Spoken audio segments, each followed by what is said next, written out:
오늘도 주의 전에 나와 예배하는 여러분들에게 하늘의 신령한 축복과 땅에 기름진 복이 임하기를 축복합니다. 우리 성도들과 환한 얼굴로 정말 축복하며 인사하시죠. 예배드림이 기쁨입니다. 예배드림이 축복입니다. 예배드림이 행복입니다. 그렇게 믿어주시는 분은 아멘. 오늘 하나님께서 주신 이 룻기의 말씀은 아주 오래된 이야기입니다. 우리가 역사적으로 이렇게 더듬어 보면 예수님의 족보를 통해서 이렇게 따져볼 때 3,000년이 넘는 묵은 이야기입니다. 특별히 구약 성경에서 여성의 등장을 주인공으로 다룬 말씀이 딱 두 군데 나오는데 그 하나가 이 룻기의 말씀이고 또 하나가 에스더의 말씀입니다. 그런데 이 말씀을 듣다 보면 그 옛날 이야기가 우리하고는 전혀 상관없는 얘기가 아니라 내가 지금 겪고 있는 인생 이야기와 너무나도 똑같다라는 것을 알게 되고, 그래서 오늘의 이 말씀에 우리는 귀를 기울여 듣게 되는 겁니다. 그때나 지금이나 만사가 형통하기만 한 사람은 이 세상에 아무도 없습니다. 세상은 우리가 생각하는 것처럼 그렇게 만만하지 않습니다. 무슨 일을 만날지, 어떤 일이 일어날지 아무도 알 수 없습니다. 아무도 내일 일을 알 수 없습니다. 좋은 일도 있지만 우리를 힘들게 하는 일이 더 많이 일어나고 있습니다. 오늘 말씀해 보니까 베들레헴 땅에 흉년이 들자 엘리멜렉과 나오미는 두 아들과 함께 고향을 떠나서 이방 땅 모압 땅으로 이사를 했다고 했습니다. 그런데 불행하게 얼마 지나지 않아서 남편이 죽었습니다. 그래서 그 땅에서 여인들을 얻어 두 아들을 결혼시켰지만 두 아들마저도 죽고 이제 시어머니와 두 며느리, 이렇게 세 과부만 남게 된 겁니다. 모압에 거한 지 10년이 지났습니다. 지나다 보니까 베들레헴 땅에도 풍년이 들었다는 소식이 전해집니다. 그래서 나오미는 다시 두 며느리와 함께 자기들의 고국 땅으로 돌아가게 됩니다. 한참을 가다가 노중에서 나오미는 두 며느리에게 이제 각각 너희 땅으로 돌아가라 라고 권고를 합니다. 성경에 보니까 이렇게 말씀합니다. 돌아가거라. 너희 친정으로 돌아가서 너희의 어머니와 함께 살아라. 너희가 죽은 남편과 나를 대한 것처럼 하나님께서 너희를 너그러이 대해 주시기를 바란다. 하나님께서 너희에게 각각 새 가정과 새 남편 주시기를 바란다. 이런 마음으로 이 시어머니 나오미가 이 두 며느리를 돌려보냅니다. 나오미가 그들에게 입을 맞추자 두 며느리는 노중에서 소리를 높여 울며 이렇게 말합니다. 어머니 아닙니다. 우리는 어머니와 함께 어머니의 백성에게로 돌아가겠나이다. 그 말을 들을 때 시어머니는 더 가슴이 아픕니다. 그러면서 부탁을 합니다. 사랑하는 내 딸들아, 돌아가라. 너희가 어찌하여 나와 함께 가려느냐. 나에게는 아무 소망도 없느니라. 너희들을 위하여 해줄 수 있는 것이 아무것도 없으니 너희 어미의 집으로 돌아가라. 여호와의 손이 나를 치셨으므로 나는 너희로 인하여 더욱 마음이 아프다고 이야기합니다.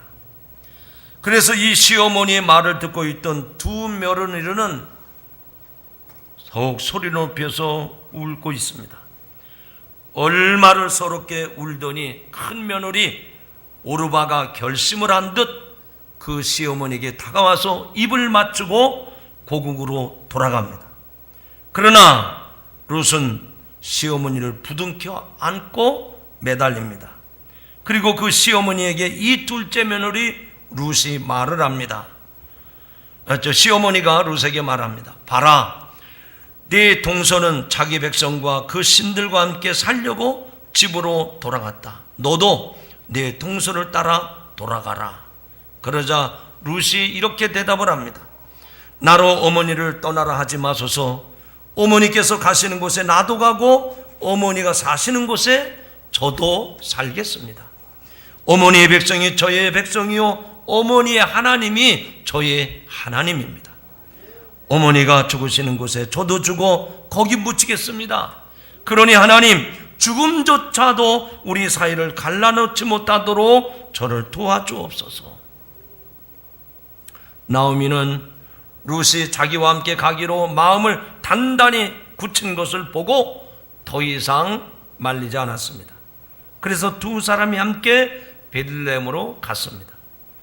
자, 이게 오늘 본문의 내용입니다. 그러면 오늘 이 주일에 이 예배당에 나와서 예배드리며 하나님의 말씀을 듣는 여러분들에게 우리 인생은 어디에 문제가 있는가? 그리고 그 숱한 문제들을 어떻게 해야 되겠는가? 그리고 그 결과가 무엇인가를 깨닫고 믿음으로 결단하는 여러분들이 되시기를 주님의 이름으로 축원합니다. 그래서 우리도 성령의 도우심 가운데 이 룻이 받은 그리고 나오미가 얻었던 그 축복을 덧입기를 축복합니다. 사람들은 인생에 어려운 문제가 생기면 그 문제와 부딪혀 씨름하는 것이 아니라 대부분 그 자리를 떠납니다. 그 문제를 피해버립니다. 엘리멜렉과 나오미도 베들레헴 유다 땅에 기근과 흉년이 들기 시작했습니다. 그때 이들 부부는 두 아들들을 데리고 모압 땅으로 내려가기로 결정을 합니다. 문제는 이 어려움이 왔을 때 그 문제에 도전하는 것이 아니라 그 문제가 있을 때 피하는 데서부터 문제가 생긴 겁니다. 기근이라고 하는 문제를 해결하라고 베들레헴에서 모압 땅으로 피한 겁니다. 모압 땅에 들어서자 엘리멜렉이 아내 나오미를 남겨놓고 죽습니다. 그리고 두 아들 말론과 기련을 장가 보냈는데 불행하게도 그 아들들마저 죽게 된 겁니다. 여러분, 엘리멜렉과 나오미가 기근을 피해서 그 모압 땅에 살려고 갔는데 결과는 남편과 두 아들이 죽게 된 겁니다. 흔히 말하듯이 엎친 데 덮친 격으로 남자들은 죽고 과부들만 남게 된 겁니다. 여러분, 오늘 이들이 당하고 있는 어려움의 문제가 그들만의 문제가 아니라 우리가 일상에서 겪는 똑같은 문제예요. 그러면 오늘의 이 말씀을 들으면서 이들의 문제가 뭐고 나의 문제가 뭔가, 그 문제의 이유가 어디에 있는가 살펴보고 여러분에게도 도전받고 믿음으로 결단하는 시간이 되기를 축복합니다. 첫 번째 이유는 어디에 있었느냐? 첫 번째 문제는 어디에 있었느냐? 눈에 보이는 것을 쫓는 생활 때문에 문제가 됐다는 얘기입니다. 따라합시다. 눈에 보이는 것을 쫓아갈 때 문제가 생겼습니다. 뭐를 볼 때요? 눈에 보이는 것대로, 눈에 보이는 대로. 여러분 자신이든 여러분의 가정이든 이 교회든 국가든 많은 문제를 안고 있는 것이 사실입니다. 그러나 그 문제로부터 도피하는 것은 성공적인 인생이 될 수 없다는 얘기입니다. 지금 엘리멜렉의 흉년을 피하여 먹고 사는 문제를 해결하려고 이방인의 땅으로 내려간 결과가 이런 결과가 된 거예요.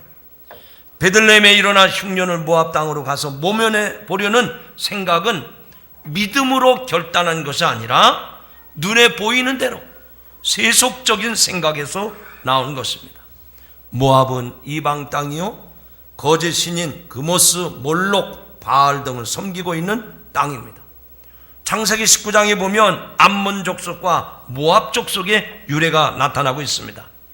롯이 소돔 땅에서 구출되었을 때 롯과 그 딸들이 소알성 동굴에서 잠시 지내게 되는데, 그때 그의 딸들이 아비에게 술을 취하게 한 후에 그와 동침을 해서 큰 딸에게서 태어난 아들이 바로 모압입니다. 그는 모압의 조상이 된 겁니다. 결국 모압은 근친상간으로 태어났고 그러기에 그들은 이스라엘 나라의 원수가 된 겁니다.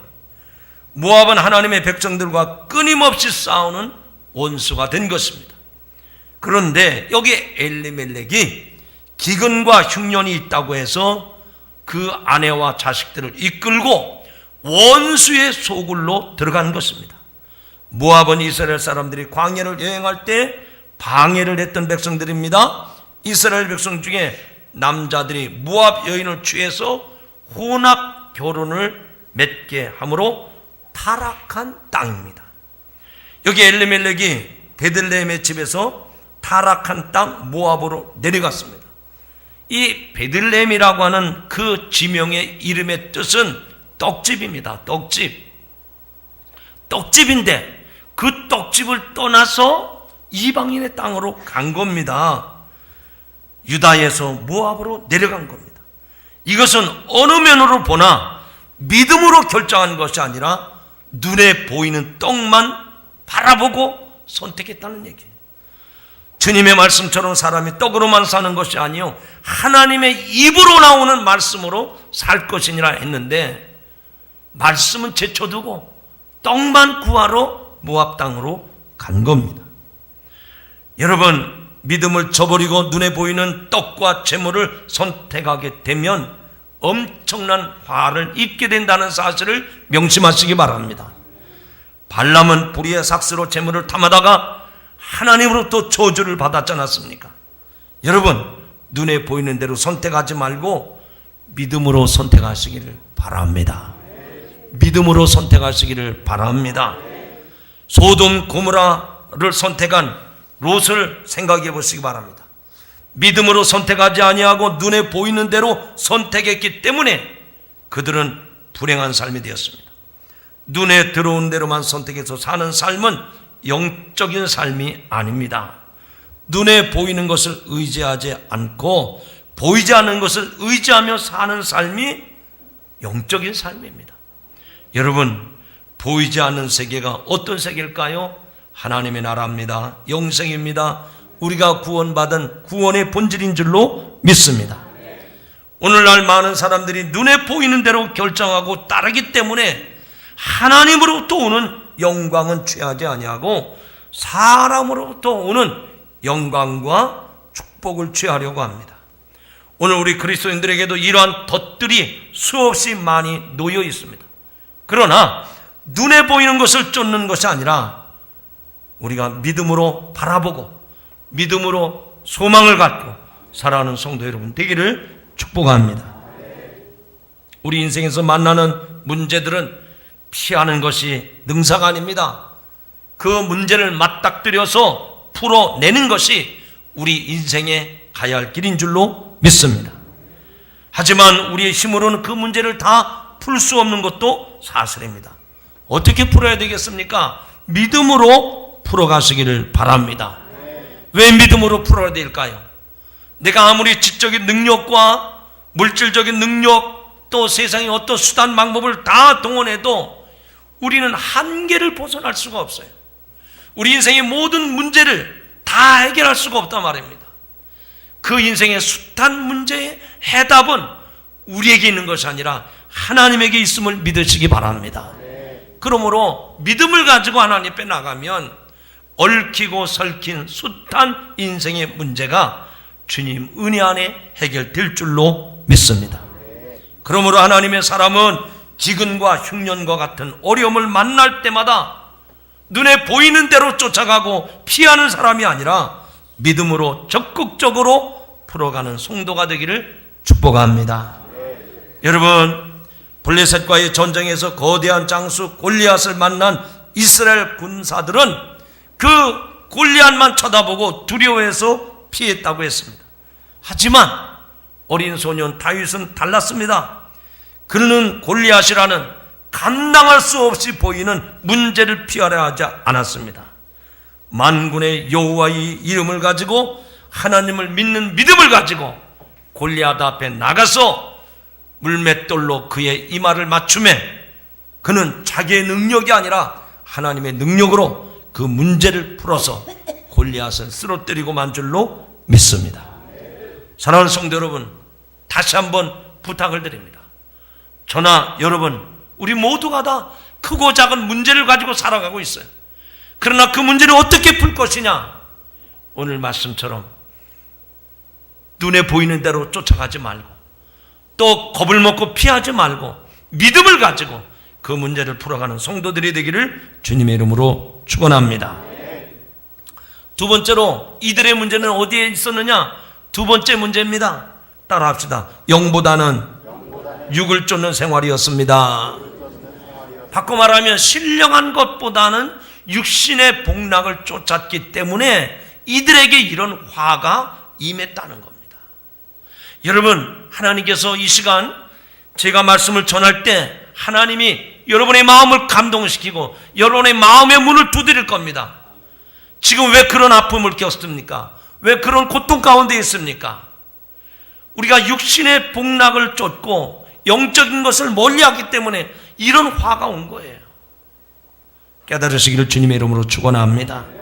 문제로부터의 도피는 영적인 관심보다는 육신적인 것, 거기에 더 관심을 갖기 때문에 일어나는 실수라는 얘기입니다.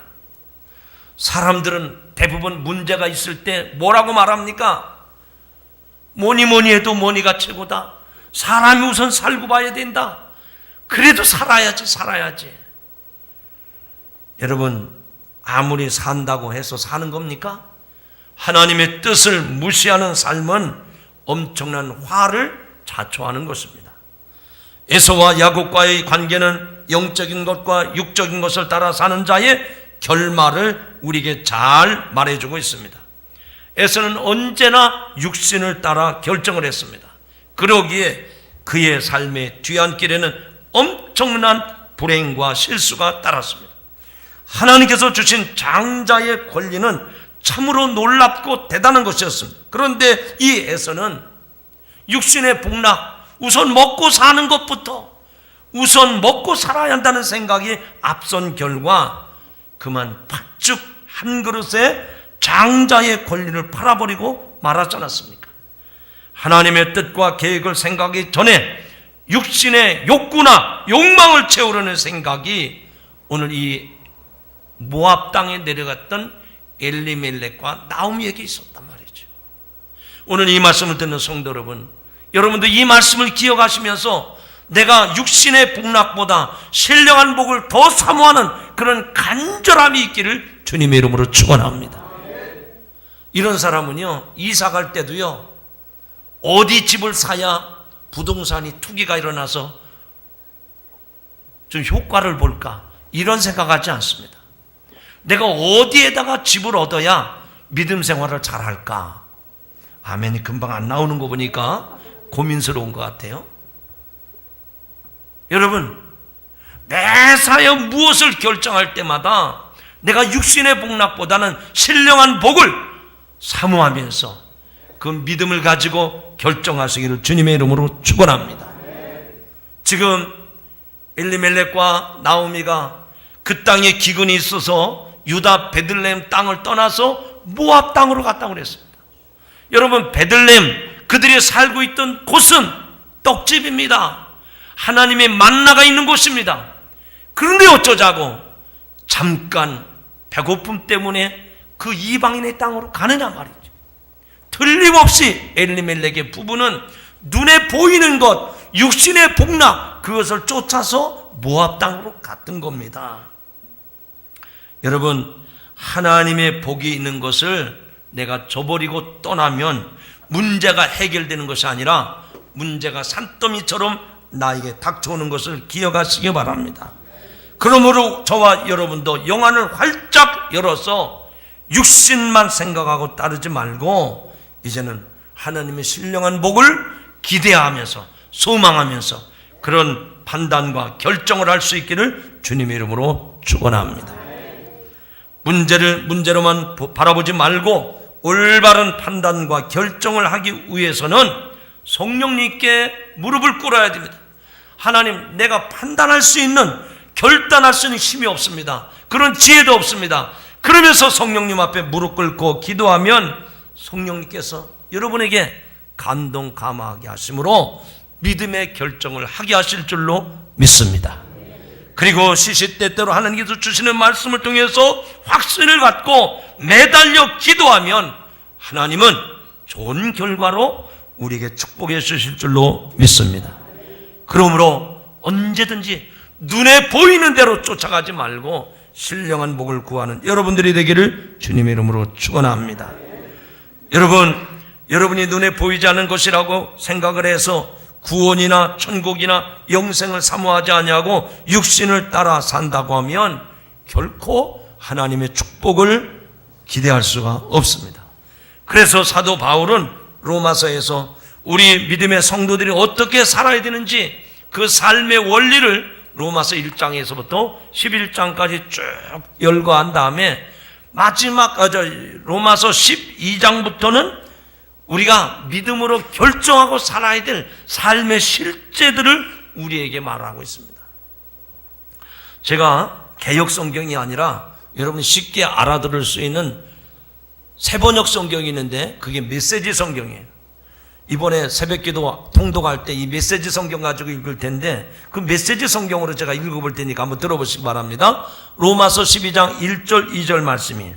그러므로 나는 이제 여러분이 이렇게 살기를 바랍니다. 하나님께서 여러분을 도우실 것입니다. 여러분의 매일의 삶, 일상의 삶, 자고 먹고 일하고 노는 모든 삶을 하나님께 헌물로 드리십시오. 하나님께서 여러분을 위해 일하시는 것을 받아들이는 것이 바로 여러분이 그분을 위해 할 수 있는 최선의 일입니다. 문화에 너무 잘 순응하여 아무 생각 없이 동화되어 버리는 일이 없도록 하십시오. 대신에 여러분은 하나님께 시선을 고정하십시오. 그러면 속에서부터 변화가 일어날 것입니다. 그분께서 여러분에게 바라시는 것을 흔쾌히 인정하고 조금도 머뭇거리지 말고 거기에 응하십시오. 여러분을 둘러싸고 있는 문화는 늘 여러분을 미숙한 수준으로 끌어낮추려 하지만 하나님께서는 언제나 여러분에게 최선의 것을 끌어내시고 여러분 안에 멋진 성숙을 길러주십니다. 할렐루야. 사랑하는 성도 여러분, 찬송가 중에 이런 가사의 찬송이 있습니다. 육신의 복락보다 신령한 복 더 좋으니.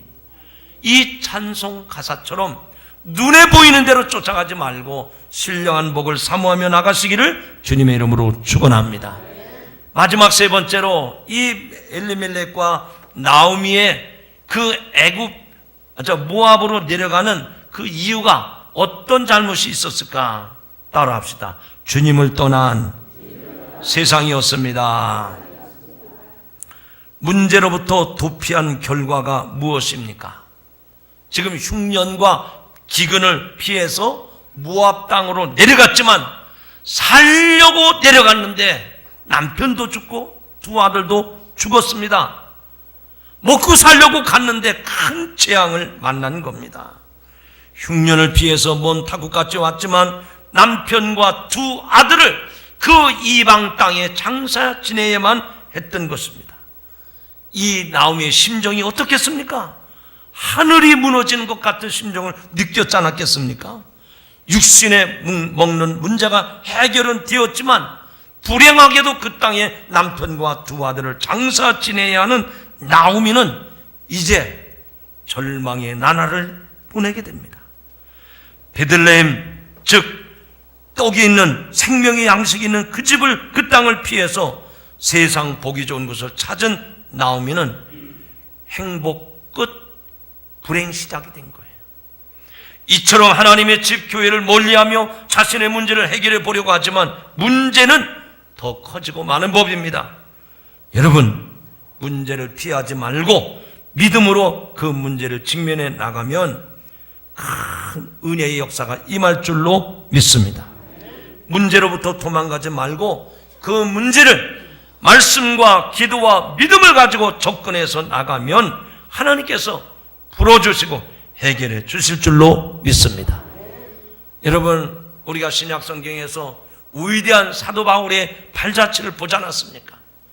그가 이방 땅에 다니면서 복음을 전도하는데 얼마나 많은 수고와 또 눈물과 많은 어려움들이 있었습니까? 근데 사도 바울은 그 숱한 어려움을 한 번도 낙심하지 않았습니다. 그 문제를 피해서 도망간 적이 없습니다. 그래서 빌립보서에서 뭐라고 말합니까? 내게 능력 주시는 자 안에서 내가 모든 것을 할 수 있느니라. 할렐루야. 내 능력이 아닙니다. 능력 주시는 그분 안에서 어떤 문제든지 내가 모든 것을 다 할 수 있다고 사도 바울은 고백을 했습니다. 그러므로 우리는 사도 바울을 본받아서 문제를 피해서 도망가고 눈에 보이는 대로 선택하지 말고 믿음을 가지고 나가면 하나님이 능력을 덧입혀 주심으로 그 문제가 축복으로 바뀌게 될 줄로 믿습니다. 독일의 유명한 신학자 폴 틸리가 기도하는 가운데 이런 기도를 했습니다. 주여, 내가 고칠 수 있는 것은 고칠 수 있도록 용기를 주옵소서. 내가 고칠 수 없는 것은 받아들일 수 있는 평온함을 주시옵소서. 그리고 내가 고칠 수 있는 것과 고칠 수 없는 것을 분별할 수 있는 지혜를 주옵소서. 참으로 훌륭한 기도입니다. 여러분, 하나님은 얼마든지 우리에게 능력을 주셔서 내 능력을 가지고 그것을 헤쳐나가기도 하지만 능력 밖에 일이 있단 말이죠. 그것은 하나님이 주시는 지혜와 분별력을 가지고 주님께 맡기는 거예요. 내가 해야 될 건지 하나님이 해야 될 건지, 이게 지금 믿음으로 결단해야 될 건지 그것을 잘 분별할 수 있는 지혜, 그런 영안이 열려지기를 주님의 이름으로 축원합니다. 성도 여러분, 우리에게는 각자 지워진, 우리 몫에 태워진 십자가가 있습니다. 십자가는 내가 짊어지고 갈 때 쉽게 갈 수 있는 거예요. 그러나 그 십자가가 버겁다고 해서 질질 끌고 가면 그만 그 십자가에 짓눌릴 수밖에 없는 것입니다. 혹시 시골에서 지게질 해보신 분 계십니까? 지게질을 해보신 분은 충분히 이것을 이해하실 수 있습니다. 무거운 짐을 질질 끌고 가는 것은 어려운 일이에요. 힘든 일이에요. 그러나 아무리 무거워도 그 지게에다가 짐을 짊어지면 쉽게 그 짐을 지고 갈 수 있는 것입니다. 성도 여러분, 어려움이 있다고 피하지 마십시오. 흉년이 있다고 낙심하지 마십시오. 해봤자 소용없다, 그렇게 포기하지 마십시오. 안 될 것이라고 여러분 스스로 단정짓지 마십시오. 그 작은 산을 넘지 못하고 어찌 하나님의 위대한 축복을 기대하십니까? 문제의 정면으로 믿음을 가지고 도전하십시오. 절대 피하지 마십시오. 여러분, 찬양 가사, 복음성가 중에 넘지 못할 산이 있거든, 이런 찬양이 있어요. 참 은혜가 되는 찬양입니다. 제가 그냥 가사만 읽어드릴까 그랬는데 반주한다고 오는 거 보니까 제가 반주를 해야 될 것 같아요. 반주 한번 해보세요. 제가 한번 읽어드리겠습니다. 화면이 나오죠? 넘지 못할 산이 있거든 주님께 맡기세요. 넘지 못할 파도 있거든 주님께 맡기세요. 우리가 가야 할 길은 멀고도 험하여 허덕이며 가야 하는 우리 인생인데, 이럴 땐 우린 누굴 의지하나요? 주님밖에 없어요. 나는 그 길 갈 수 없지만 주님이 대신. 한번 같이 불러보시죠. 넘지 못할 산이 있거든 주님께 맡기세요. 넘지 못할 파도 있거든 주님께 맡기세요. 우리 가야 할 길은 멀고도 험하여 허덕이며 가야 하는 우리 인생인데, 이럴 때 우린 누굴 의지하나요? 주님밖에 없어요. 나는 그 길 갈 수 없지만 주님이 대신 가요. 이럴 땐 우린 누굴 의지하나요? 주님밖에 없어요. 나는 그 길 갈 수 없지만 계신가요? 여러분, 고난 없는 인생은 아무도 없습니다. 너무나 힘이 들어서 희망이 보이지 않는 메마른 광야 같은 어려움도 있습니다. 배가 끊어질 듯한 배고픔, 서러움도 있을 것입니다. 그러나 피하지 마십시오. 하나님이 함께 하십니다. 여러분에게 믿음이 있으면 하나님은 그 믿음의 끈으로 그 문제를 풀어가실 줄로 믿습니다. 영적인 기근이 와도 도전하시기 바랍니다. 험준한 산을 등산하는 사람은 어두운 골짜기를 통과해야 정상에 가듯이 저와 여러분도 이 영적 고지를 향해서 어려움이 있어도 도전하시기 바랍니다. 힘들다고 현실에 안주하지 마십시오. 오늘 우리들의 문제를 정확하게 짚어봤습니다. 눈에 보이는 대로 끌려가면 안 됩니다. 신령한 것을 버리고 육신의 풍락을 쫓아가면 안 됩니다. 이게 하나님의 뜻이라면 앞뒤 가릴 것 없이 주님의 뜻을 붙잡고 달려가시기 바랍니다. 그래서 여러분, 룻과 같은 그런 축복의 성도가 되기를 주님의 이름으로 축복합니다. 하나님, 은혜를 감사합니다. 우리가 살아가는 날 많은 고난과 아픔과 괴로움이 있습니다. 문제를 해결해 보려고 했는데 해결하기는커녕 더 큰 문제가 산더미처럼 우리를 짓누르고 있습니다. 그럴 때마다 피하지 말게 하여 주시옵소서. 하나님이 주신 귀한 믿음으로 그 문제를 풀어가게 하여 주시옵소서. 눈에 보이는 대로 행하지 말게 하시고 육신의 복락보다 신령한 복을 사모하게 하여 주시옵소서. 내 뜻을 내세우지 말게 하시고 하나님의 뜻을 쫓게 하옵소서. 예수님의 이름으로 간절히 기도하옵나이다. 아멘.